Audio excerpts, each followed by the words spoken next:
యేసుక్రీస్తు పరిశుద్ధ నామములో ఈ వాక్యాన్ని వింటున్న ప్రతి వారికి ది ఫాదర్స్ ఫెలోషిప్ తరపున నా హృదయపూర్వకమైనటువంటి వందనాలు. ఆదికాండము 41వ అధ్యాయము 42వ వచనం.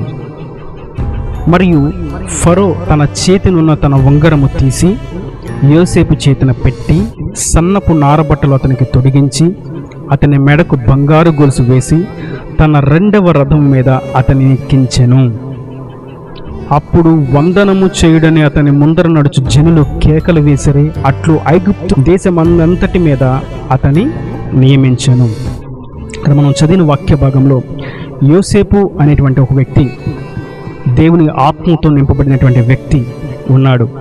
అతని చేతికి ఒక ఉంగరము తొలగించబడడం, అతనికి సన్నటి నారబట్టలు వేయబడడం, అతని మెడకు బంగారు గొలుసు ధరింప చేయబడడం, అతని రథం మీద ఎక్కించి దేశమందంతటా చాటింపేస్తూ 2వ అధిపతి అని జనులు గొప్ప కేకలు వేయడము, అతనికి వందనం చేయండి, నమస్కారం పెట్టండి అనేటువంటి కేకలు వేయడం మనం చూస్తాం.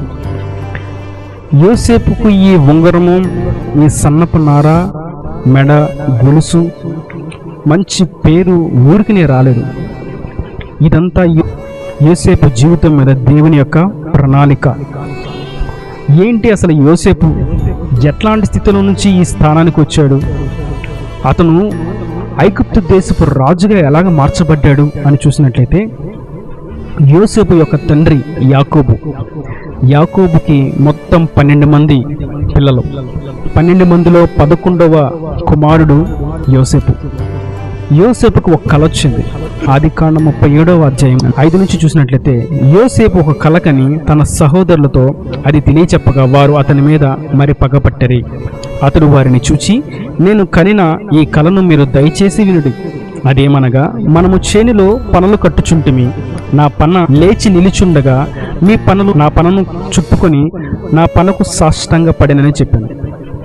అందుకు అతని సహోదరులు, నీవు నిశ్చయంగా మమ్ము నేలెదవా, మా మీద నీవు అధికారి వగుదువా అని అతనితో చెప్పి అతని కలను బట్టి అతని మాటలను బట్టి అతని మీద మరింత పగబట్టరే. అతడు ఇంకో కలకని తన సహోదరులను తెలియచేసి, ఇదిగో నేను మరి ఒక కలకంటిని, అందులో సూర్య చంద్రులను 11 నక్షత్రములను నాకు సాష్టంగా పడానని చెప్పాను.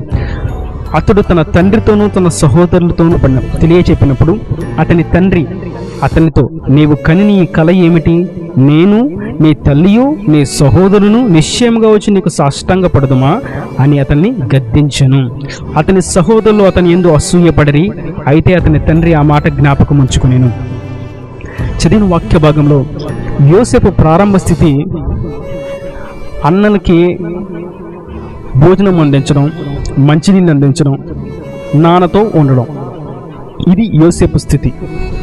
యోసేపుకి దేవుడు ఒకటి చెప్పాడు, యోసేపు, నేను నీ తల్లిదండ్రులను, నీ అన్నలను, మీ తమ్ముళ్లను నీ పాదాల చెంతగా చేరుస్తాను, వారిని ఎదుటి సాగిలిపడినట్లుగా నేను చేస్తాను, ఇది నీ మీద నా ప్రణాళిక అని స్పష్టంగా యవ్వన కాలంలో ఉన్నటువంటి యోసేపుకి దేవుడు స్పష్టంగా తెలియచేశాడు. యవ్వన కాలంలో ఉన్నటువంటి బిడ్డలు గమనించాల్సింది, దేవుడి యొక్క ప్రణాళిక మన మీద ఏంటి? వృద్ధాప్యంలోకి వచ్చిన వారు గమనించాల్సింది, మన మీద దేవుని ప్రణాళిక ఏంటి? పుట్టిన వారిని గూర్చి పెద్దలు చేయవలసిన ప్రార్థన, వీరి మీద దేవుని ప్రణాళిక ఏమిటి? ప్రణాళిక అనేది చాలా ముఖ్యమైనది. ప్రతి వారి మీద దేవుని ప్రణాళిక ఉంటుంది. కానీ ఆ ప్రణాళిక ఎప్పుడు నెరవేర్చబడింది అంటే, దేవుని కాడి కిందకు వచ్చినప్పుడు ఆ ప్రణాళిక నెరవేర్చబడుతుంది. యోసేపు దేవునితో ఉన్నాడు, యెహోవా యందు భయభక్తులు కలిగి ఉన్నాడు. ధర్మశాస్త్రము లేని తరములోనే యెహోవా యందు భయభక్తులు నిలిపాడు. పరిశుద్ధతకు, పవిత్రతకు పెద్ద పీట వేశాడు. తన జీవితం మరణం అయిపోయినా సరే, నా జీవితంలో పాపం అనేది చోటునివ్వను అని నిబంధన చేసుకున్నటువంటి యవ్వనస్తుడు, మంచి ఆత్మీయుడు, పరిశుద్ధాత్మతో నింపబడినటువంటి వ్యక్తి యోసేపు. ఈ యోసేపుకు వచ్చిన కలను బట్టి తన అన్నలందరూ కలిసి ఏం చేశారంటే, అతని వస్త్రమును తీసి అతన్ని గోతులో పడవేసి చంపేసేద్దాం అని అనుకుని కూడా, చంపేస్తే ఏమొచ్చుద్ది, ఈయన్ని ఎవరో ఒకరికి అమ్మేద్దాం అని అటుగా పోతున్న ఐగుప్తుకు వెళ్తున్నటువంటి ఇష్మాయేలీయులు గిలాదుండి వస్తూ ఉంటే, ఇష్మాయేలీయులకు యోసేపుని అన్నలో అమ్మివేశారు. ఎంతకు అమ్మివేశారంటే 20 తులముల వెండికి అతన్ని అమ్మివేశారు. అతని వస్త్రాన్ని తీసి అతని గుంటలో పడవేసి అతన్ని అమ్మివేశారు, అతన్ని కొట్టారు. ఇవన్నీ జరిగిన తర్వాత అతడు ఆ ఐగుప్తు దేశంలో మరలా అమ్మబడ్డాడు. ఒకసారి అన్నల చేత అమ్మబడ్డాడు, మరొకసారి ఆ కొనుక్కున్న ఇష్మాయేలీల చేత అమ్మబడ్డాడు. ఒకసారి అతని సహోదరుల చేత వస్త్రము పోగొట్టుకున్నాడు. రెండోసారి ఎవరికైతే అమ్మబడ్డాడో ఆ పోతీఫరే అనేటువంటి భార్య, ఇష్మాయేలీలు యోసేపును కొనుక్కున్నారు. అక్కడి నుంచి ఐగుప్తు దేశానికి వెళ్ళాక పోతీఫర్ అనేటువంటి ఒక ఫరో దగ్గర ఒక ఉద్యోగస్తుడు కొనుక్కున్నాడు యోసేపుని. ఇప్పుడు యోసేపుకి తన అన్నల దగ్గర వస్త్రం తీసివేశారు.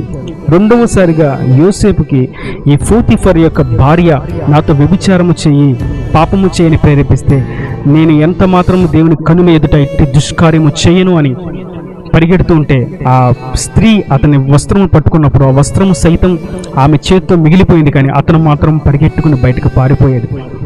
2 సార్లు అతని వస్త్రము తీయబడి, 3వసారి రాజుకి కల వచ్చింది, గొప్ప భయంకరమైనటువంటి కళ.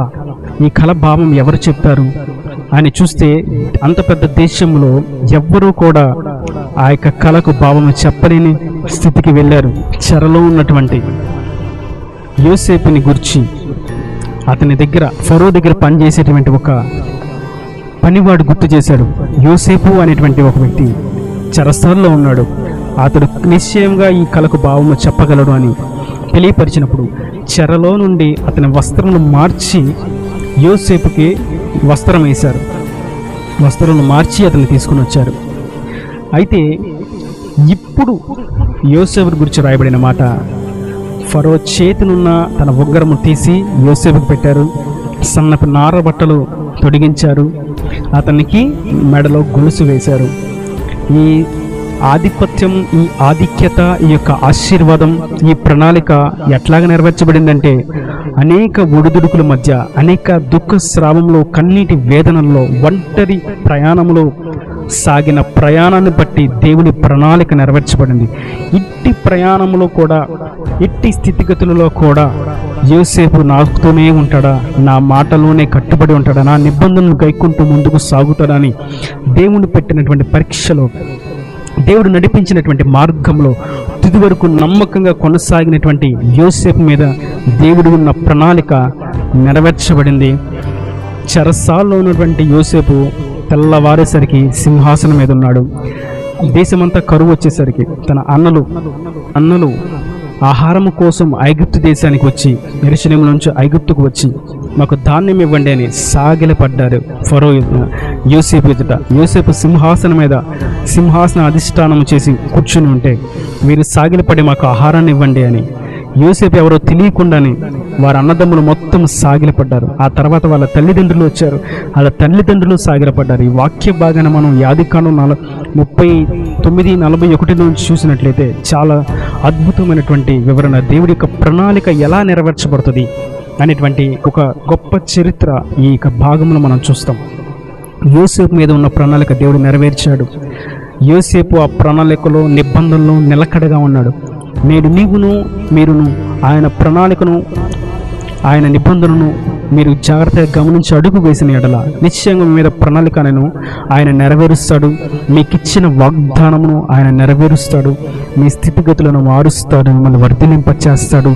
మనము చేయవలసిందల్లా ఒక్కటే, నిబంధనలో స్థిరముగా, ఒడిదుడుకుల్లో, కన్నీరు దుఃఖ స్రావంలో నమ్మకముగా, యథార్థముగా దేవుని కొరకు సాగిపోవుటయే. ఈ నా దేవుని మాటలు ప్రతి వాని హృదయం ఎన్ని కట్టి ఫలింపచేయను గాక. ఆమేన్. God bless you.